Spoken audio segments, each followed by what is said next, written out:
Ibu. Iya dok. Kira-kira dari Ibu apakah bersedia untuk diberikan TPT? Nah itu dok, kan yang sakit itu kan suami saya. Iya. Sedangkan saya juga tidak ada menimbulkan keluhan sama sekali. Orang saya tidak ada batuk. Kenapa saya harus minum obat TPT? Baik. Kan bukannya si pasien itu yang harus diobati.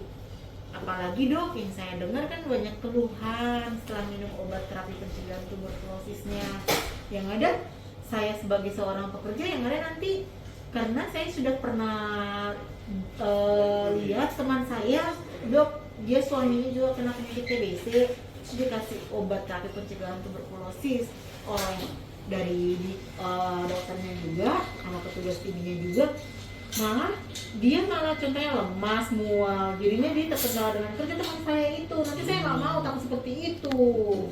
Ya, saya bisa memahami ya Bu ya, kekhawatiran Ibu tentang pembelian terapi pencegahan tuberkulosis. Karena memang kan Ibu kondisinya kan sehat ya Bu ya, Iya. ada gejala, betul. Tapi memang kalau misalkan ini kan amit-amit kan memang ada kemungkinan ada kuman TB di dalam tubuh Ibu. Nah takutnya nanti kalau kita tidak berikan TPT, nanti kuman TB-nya ini menjadi aktif. Nah kalau misalnya nanti jadi aktif, takutnya nanti ketika misalnya Bapak sudah sembuh, nanti bisa kena lagi. Jadi nanti tidak tuntas, betul. Ya memang efek samping itu tidak bisa kita hindari. Walaupun sebenarnya efek samping itu belum tentu karena obat. Karena kan bisa jadi ada penyakit-penyakit lain yang didapatkan di luar yang menyebabkan yang diderita juga, karena memang konsumsi TPT ini jangka waktunya panjang. Jadi selama 3-6 bulan ini mungkin dia kena penyakit dari luar bisa juga. Iya. Tapi memang harus ya dok, harus minum obat TPT. Iya. Gak boleh enggak. Gimana kalau kami nggak mau dok?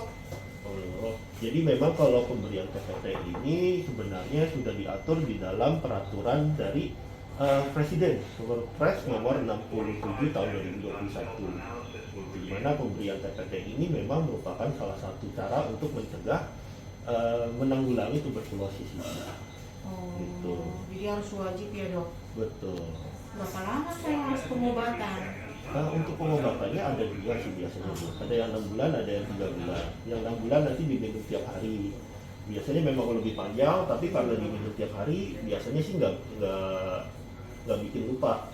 Sedangkan kalau yang 3 bulan itu lebih pendek, diminum tiap minggu, itu sekali saja. Tapi memang biasanya sih kendalanya adalah sering lupa. Iya.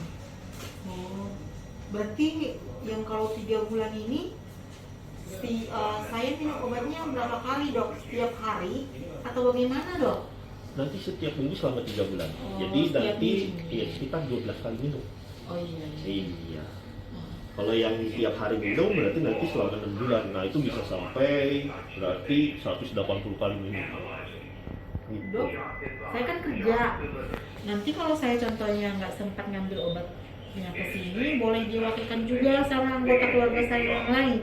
Karena juga saya juga nggak tahu keluarga saya yang lain, yang anak-anak saya ini dia bersedia atau tidak. Tapi nanti saya akan arahkan juga keluarga saya biar contohnya untuk mendapatkan obatnya. Nah, tapi bisa diwakilkan Kak. Kita pastikan terlebih dahulu dia nggak ada gejala ya Bu ya. Selama dia tidak ada gejala, kita bisa berikan TPT. Jadi seandainya nanti misalkan mau datang ke puskesmas, ada kesempatan boleh kita periksa di sana. Kalau misalkan nanti mau dikunjungi, boleh nanti hubungi saya kembali aja. Nanti kalau misalkan ada kesempatan, saya akan menjadwalkan kembali kunjungan kalau bersedia. Oh iya. Seperti itu Bu. Iya, kami bersedia. Nah, jadi pilihannya ada yang 6 bulan, ada yang 3 bulan ya Bu ya. Kira-kira Ibu mau yang mana? Mau yang 3 bulan aja dok. Yang 3 bulan. Soalnya kalau boleh sih jangan, saya tidak mau ingin minum obat terus lama-lama.